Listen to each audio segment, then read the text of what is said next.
Hi there. My name is Carolyn Carpin, and I'm the librarian that will be working with your ECON 109 class this semester. I'm going to start by sharing my screen so we can look at the library homepage together. Okay, so you should be able to see the library homepage now. And we're going to start by doing some searching for some articles for your assignments. I know you have a number of different topics to choose from.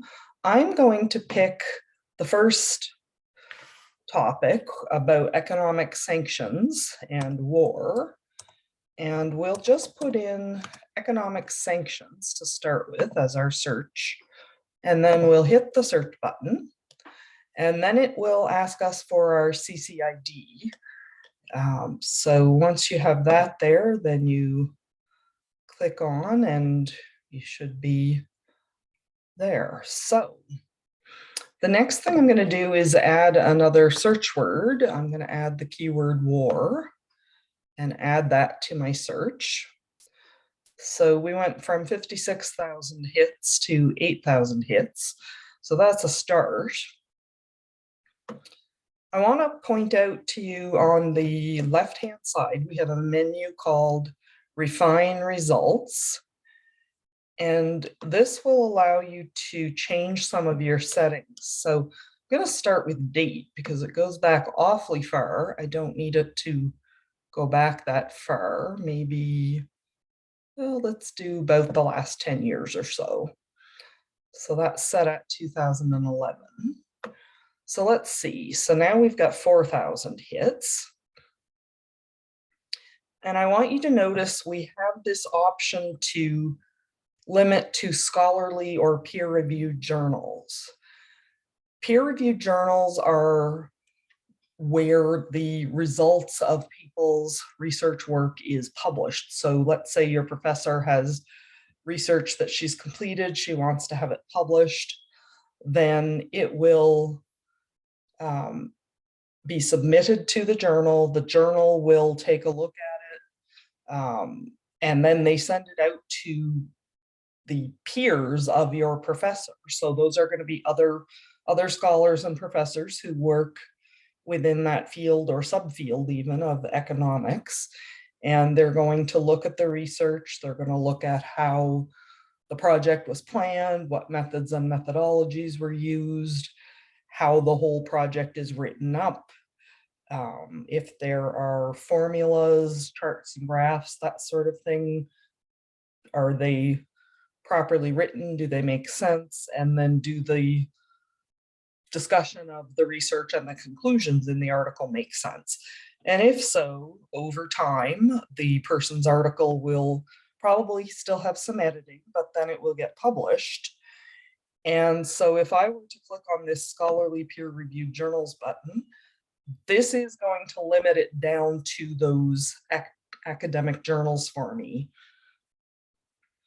that publish research. And so you can see we have 837 articles. So that's a nice change there. We might also want to go in and limit by language. So that limits a little bit if I just select English. And of course, if you're able to read multiple languages, you can pick the ones that work for you. So the idea is that we need to find ways to narrow down our information. And in this case, we still have a fairly big number. So another way to narrow things down could be to add another search term. So maybe effective or effectiveness might be a good keyword, or synonyms for that word. Another option would be, if we don't necessarily need the scholarly peer-reviewed journals for your assignment, and you don't, I'm going to remove that limiter and show you a different way we can limit by resource type here. So if we scroll down, we have resource types listed. So we do have academic journals here, we have magazines, we have news, So your professor is asking you to use various news magazines focused on economics and newspapers as well that are focused on economics. So you could select either one of those options here instead to narrow things down. What you need to understand about this giant search engine here is that it searches both the library catalog. So this first one you can see we have is a book, and it also is searching 300 or so library databases that have been selected to be added in here. So it's searching a lot of material. If you like to gather a ton of material and then work with your keywords and your limiters over here on the left to figure out how to narrow things down, that's great. You might want to use this option then.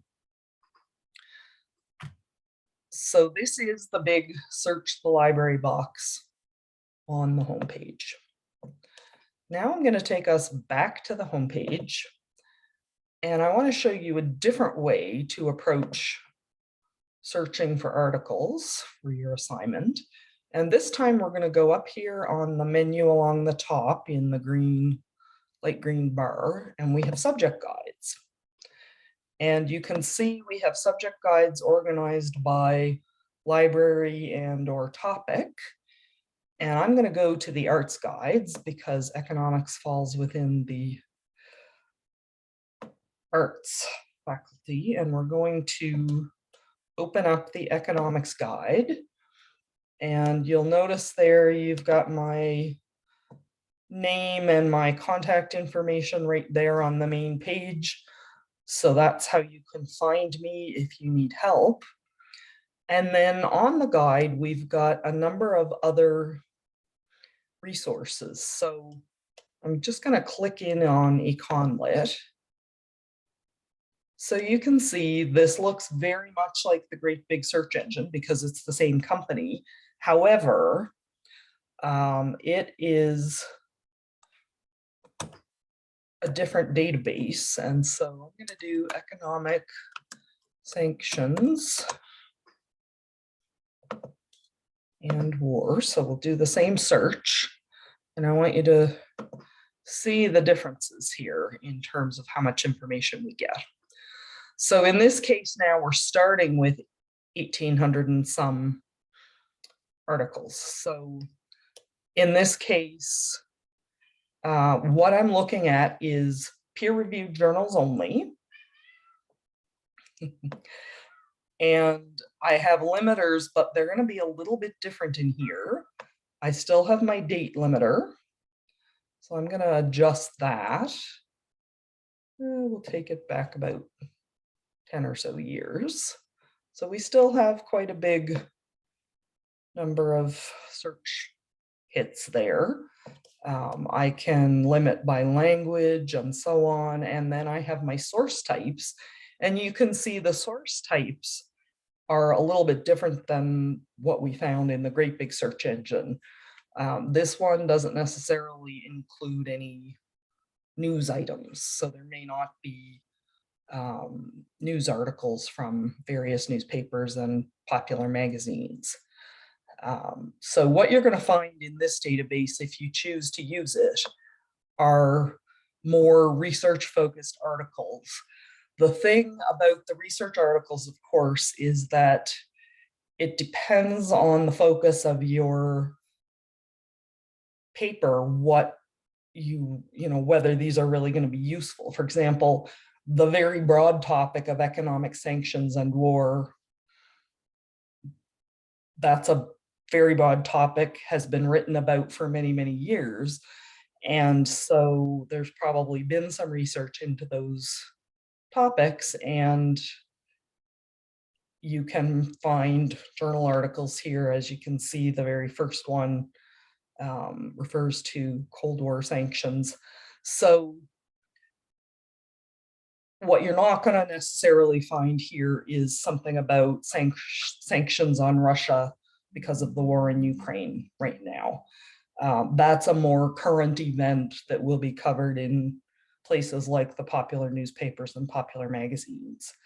So just to keep that in mind, there is a difference in the content you'll find in these different places. So now I'm going to go back over to our research guide, and I'm just going to scroll down. So we've just looked at EconLit. We'll close that out.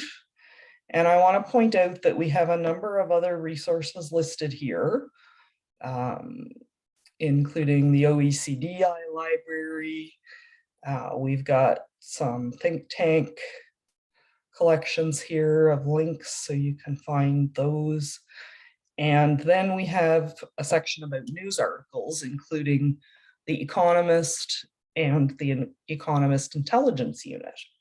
So let's go in and I'll show you the difference.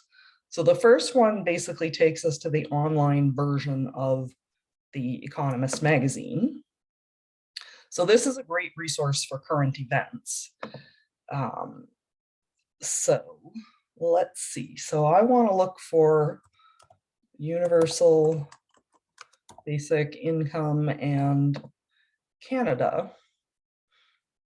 And so I'm just going to plug in all those words.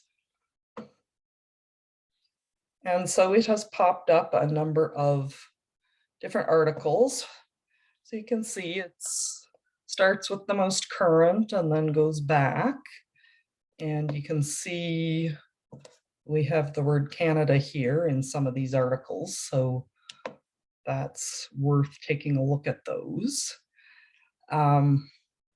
So you can do a search in this database on your topic.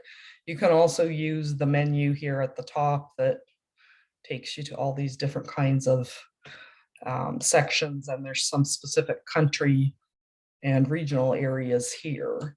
If we go to the Economist Intelligence Unit, you'll see things are arranged a bit differently, and there's quite a bit more information here. So this is basically an addition to the Economist magazine that's meant for educational purposes for students to use. So we have all these different headers. So we can open up global, and it's right away, it's talking about the Russian invasion of Ukraine. It's got some information on some global outlooks. So it's got a very wide view here to start with. And then it goes into some other categories. If you wanted to find information about Canada, we have all these different countries listed in here, and a whole number of your assignment questions relate to Canada, of course. And so let's open that up and see what's in there.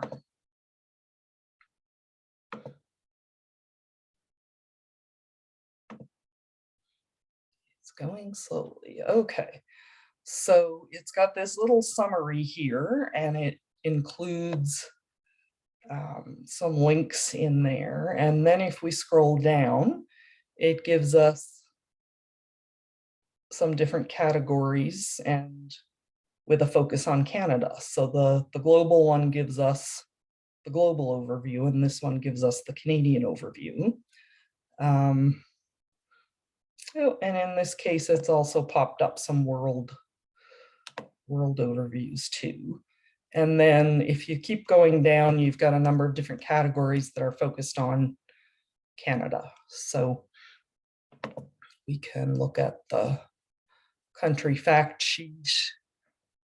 You can download things into Excel if that's useful. So there's data tables. There's a medium-term forecast, trade policy. So there's all these different kinds of information that might be useful. There's one on tax regulations. So if you're going to do your paper on the financial windfalls, that might be helpful for you. So there's lots of different information in here. And then we also have themes. So if there's particular topics you want to do, or take a look at. I'm not sure that this is as useful for your assignments, but just wanted to show you that we've got these categories here. So there's lots of information in the Economist and the Economist Intelligence Unit. Then if we look down on the bottom of this section on news articles, I have direct links into the Financial Times and the Wall Street Journal. So those are just a couple of the newspapers that you might need to use. The other thing I wanted to show you here is to go back to the subject guides. And if you look on the side, we have this See All Guides by Type menu. And if I scroll down, I have a newspapers guide. And looking at that, the very first database on the top newspaper multi-title databases for current or today's news is Canadian News Stream. And so this is a great place, of course, to find Canadian newspapers. So let's do our search again on universal basic income. And we can add in Canada. And if I do my search there, I've plugged in Canada, and it's gotten me 205 results. And if you look on the left, you can see, so 135 of those are newspapers, but then it also shows me other kinds of news sources. And so blogs, podcasts, and websites, there's 44 hits there. Wire feeds, there's 22. Magazines and trade journals, there's only one each. So these are other news sources. I think it says in your assignment for some of these other kinds of sources that are not the publications that she recommends, then you need to speak with her about those. But if you take a look at your results, you can see we've got the Toronto Star, we have the Globe and Mail down here at number 3. And of course, it's highlighting the keywords that we've selected here. So let's take a look at number 4 from the Globe and Mail. What can the CERB teach about establishing a universal basic income? And so we have this brief article where some experts are talking about whether CERB kind of serves as a model or an example of a universal basic income. And this counts as an opinion piece, so you just need to keep that in mind.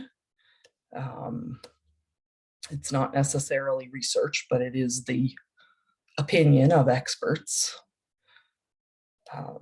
And so then when you're in the databases, of course, you can do all kinds of things like save the PDF, you can save the citation, you can email the article to yourself, you can print it. You've got all these options in all of our various databases. And then in this case, we don't have any keywords, but sometimes there will also be other keywords we might find. So other countries might call universal basic income something else. And so we might find some other keywords there. So you can also limit this if it's still finding you too much information. You've got your date ranges here. You've got your language. You've got specific subject headings here, so we can open that. So in this case, they're using basic income, not universal basic income as a keyword. They're also using Canadians. You could use Canadian as well. So that's just to help kind of identify some of the subjects, and you might then want to go back up to the top and modify your search. So maybe take that down to basic income. And if I take the A off Canada and put my asterisk there, then that should find all the variations of the word Canada. So Canadians, Canadian, and so on. So you can see that found us a lot more results. We have over 3,000 results from newspapers there. So in that case, then we might definitely want to look at a much shorter time frame. So maybe look at the last, yeah, that's just looking at the last couple of years. You can also enter a date range in there. So it's up to you how you choose to work with the material. If you want to find a lot of information in here and then figure out how to narrow it down, or if you want to use the great big database and narrow it down from there. But you definitely want to use these Canadian newspaper sources. Finally, the last guide I want to show you, I'm going to go back up to our guides again. On this list where we had our newspaper guide, we have a citation and reference management guide. And your professor has asked you to use the citation style from APA. So I've clicked APA on the list on the left-hand side here, and I have a quick guide. And this is 6 pages long, and it's just meant to give you some guidance on how to do citation using APA. So that you don't have to use the great big manual. So it gives you lots of examples. First, it starts with how to format the author's names, both in the reference list and in the in-text citations. And then it gives us examples of how to cite various kinds of sources. And so we've got different journal articles with different pieces of information. We've got magazine articles, newspapers, books, and so on. So you can scroll through this and take a look, and then it's got an example reference list at the end. So that's one of the tools we have on this page. There are also some other tools in here, and over on the right-hand side, we have some different tutorials. We have one that my colleagues here at U of A have written, the APA style citation tutorial. And this is a really helpful tool because it will walk you through how to do APA citation, and then you can give yourself a little test. And this is available to you. You can use it multiple times. You can always come back to it at a later time. And so we recommend that you use some of these resources that we've put together for you to help with citation.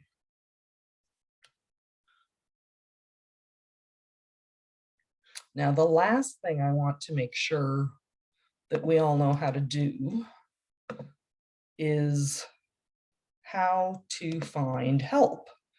And so you can see on the homepage here, we have a chat with us. So this is a good way to ask for quick help if you're stuck. Maybe we didn't focus on finding books very much and you want some help finding a specific book title.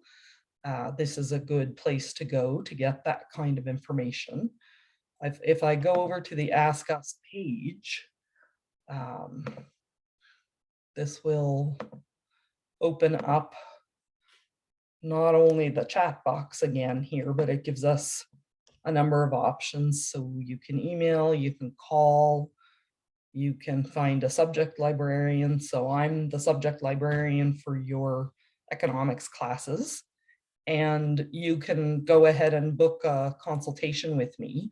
So let's say you've picked your topic, you've done some searching in some of these resources I've shown you today, and you're just not finding what you were hoping to find or what you were expecting to find, that's a good time to book a research consultation, because then I can help walk you through the resources. Maybe it's just about, what keywords you're plugging in. Sometimes the databases don't use the words the same way that we do. They may use different words and phrases for things that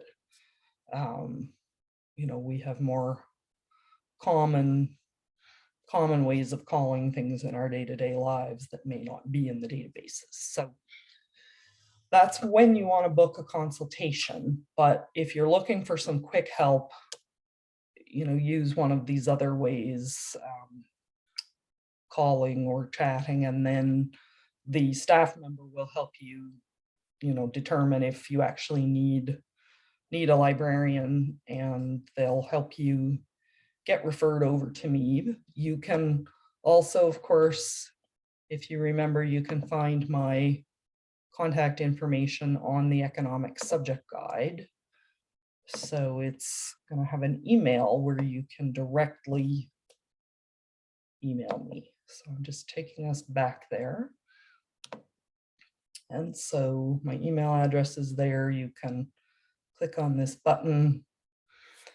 So I look forward to hearing from you if you do need some help with your work.